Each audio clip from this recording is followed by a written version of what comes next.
It is October 10th, 1492. You are on a cramped wooden ship in the middle of an endless ocean. For 31 days, you have seen nothing but water in every direction. Your food is running low. The winds that carried you west might never blow you home. And the captain? He is an obsessed Italian who promised you would reach Asia weeks ago. This is the moment Christopher Columbus's crew had finally had enough. They demanded to turn back, and some even plotted to throw their captain overboard. But just 2 days later, everything changed. A sailor named Rodrigo di Triana spotted something on the horizon that would alter the course of human history forever. This dramatic moment didn't just happen by accident. It was the result of decades of dreams, debates, and daring decisions. It was a journey that defied the limits of 15th century navigation and changed the world forever. Today, we are diving into the real story of how Columbus reached America. And trust me, it is way more intense than what you learned in school. It involves a massive math error, a secret logbook, mutiny, and a legacy that is far more complicated than simple discovery.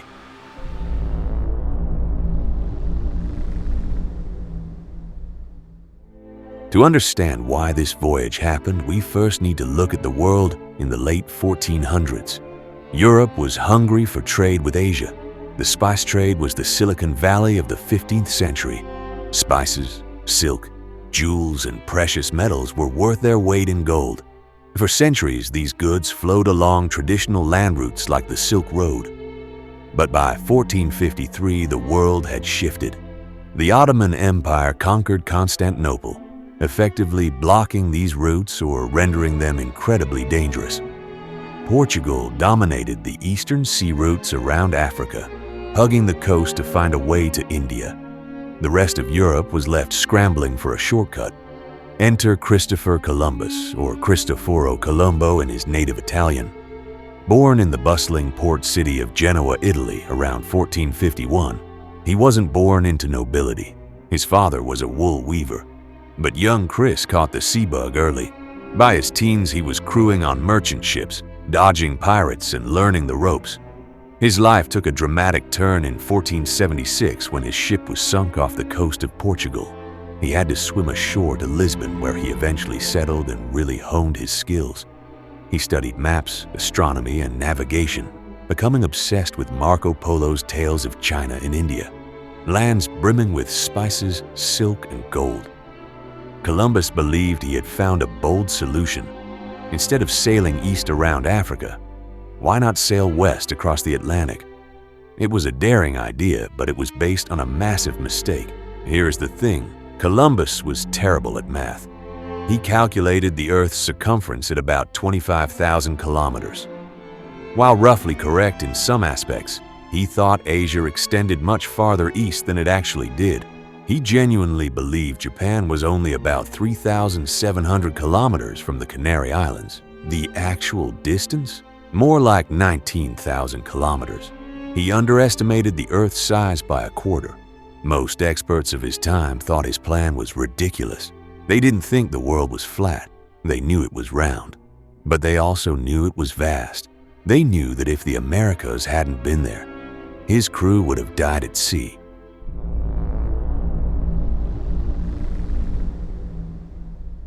Columbus spent years facing rejection after rejection. First, he tried Portugal. King John II basically laughed him out of the room because Portugal had just found their own route to India, around Africa. Then Columbus sent his brother to pitch the idea to England and France. Both kings said no. Finally, in January 1492, something shifted. Spain's monarchs, Ferdinand and Isabella, had just conquered Granada, the last Moorish stronghold. With the Reconquista complete, they were ready to compete on the world stage. Spain was tired of Portuguese dominance in sea trade and saw in Columbus both an opportunity and a gamble worth taking. On April 17, 1492, Isabella signed the deal known as the Capitulations of Santa Fe. And what a deal it was. If Columbus succeeded, he would become admiral of the ocean sea, viceroy and governor of any lands he discovered. and received 10% of all wealth from these new territories. These terms were unusually generous, mainly because the monarchs weren't exactly confident he would ever return to claim them. On August 3rd, 1492, Columbus set sail from the Spanish port of Palos de la Frontera to find an all-water route to Asia. His fleet consisted of 3 ships. The Santa María was his flagship, a clunky cargo ship. Accompanying it were 2 smaller, faster caravels, the Niña and the Pinta, perfect for exploration. Getting a crew to man these ships wasn't easy. The sailors of Palos didn't trust this foreign captain with his wild promises. This is where Martín Alonso Pinzón came in. He was a respected local mariner who brought credibility to the voyage. Pinzón recruited his relatives and friends, convincing the best sailors in the region to join. Without the Pinzón brothers, Columbus might never have left port. 90 men in total embarked on this voyage into the unknown. They stopped at the Canary Islands to stock up on supplies and catch the trade winds. Then, on September 6th, they turned due west and plunged into the deep blue. For weeks, the journey went surprisingly well. Columbus noted calm seas and favorable winds. But here is where it gets interesting. Columbus was lying to his crew. He kept 2 logbooks. One recorded the actual distance traveled. The other, which was shown to his crew, understated how far they had gone. Columbus feared that if the men knew the true distance from Spain, they would panic. He was playing a dangerous game of deception on the high seas.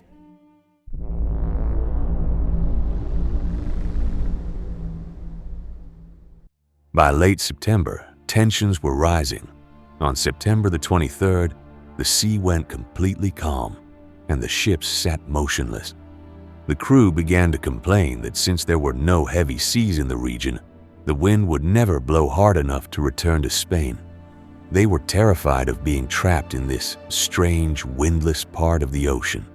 Then, the sea began to swell without any wind, which astonished the crew. Columbus, deeply religious, saw it as divine intervention.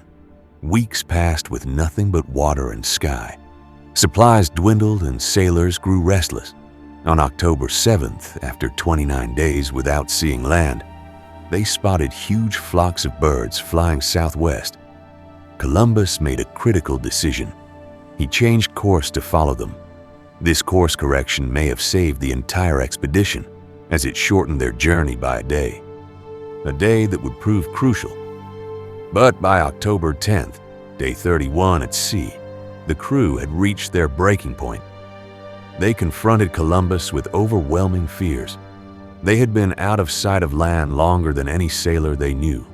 According to testimony from the voyage, some sailors plotted to throw Columbus overboard. This wasn't paranoia. Mutinies were incredibly common during the age of exploration, often ending with captains dead or abandoned. Columbus held an emergency meeting with his captains. Martín Alonso Pinzón reportedly told Columbus he should hang half a dozen mutineers and throw them into the sea to restore order. But Columbus chose a different tactic. He made a promise. If they didn't find land within 2 or 3 days, they would turn back to Spain. It was a desperate gamble. Columbus had no idea if land was close. He was betting everything on luck. October 11th, 1492. After weeks at sea, the crew began spotting signs of land: carved sticks, vegetation, and floating wood. Morale rose as hope returned.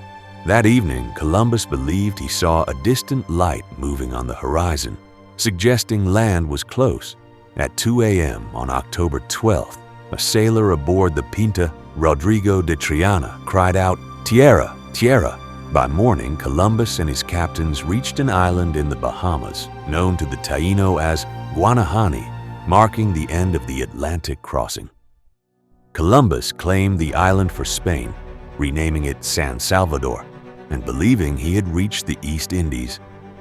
This mistake would define his entire legacy and give the Caribbean its lasting name, the West Indies. The Taíno people were peaceful and welcoming, offering food, cotton, and parrots in trade. While Columbus noted their generosity, He also recorded that they could be easily converted and controlled, revealing early intentions of exploitation. For nearly 5 months, Columbus explored the Caribbean, sailing to Cuba, which he believed was mainland Asia, and to Hispaniola in search of gold. His expedition focused on mapping coastlines and finding resources to justify the voyage. On Christmas Day, the Santa María ran aground on Hispaniola and was abandoned. Using its timber, Columbus built a small fort called La Navidad, leaving 39 men behind, the first European settlement in the Americas. The return voyage was brutal. Storms separated the Niña and Pinta, pushing Columbus toward the Azores before he finally reached Europe in March 1493. During this journey, he discovered the Atlantic wind patterns that would guide sailors for centuries. Although Columbus returned without the wealth he promised, he brought proof of new lands. Celebrated as a hero, he was granted titles and funding for a far larger second voyage. In 1493, Columbus returned with 17 ships and over 1,200 men, signaling the shift from exploration to colonization. When he reached La Navidad, he found it destroyed and all his men dead. Undeterred, Columbus founded a new settlement and imposed harsh systems of gold tribute and forced labor. His brutal rule sparked resistance among both indigenous people and his own settlers. Columbus made 2 more voyages, reaching parts of South and Central America. Yet he never accepted that he had not reached Asia. His governance grew so chaotic that he was arrested and sent back to Spain in chains. His voyages triggered the Columbian Exchange, permanently connecting 2 hemispheres.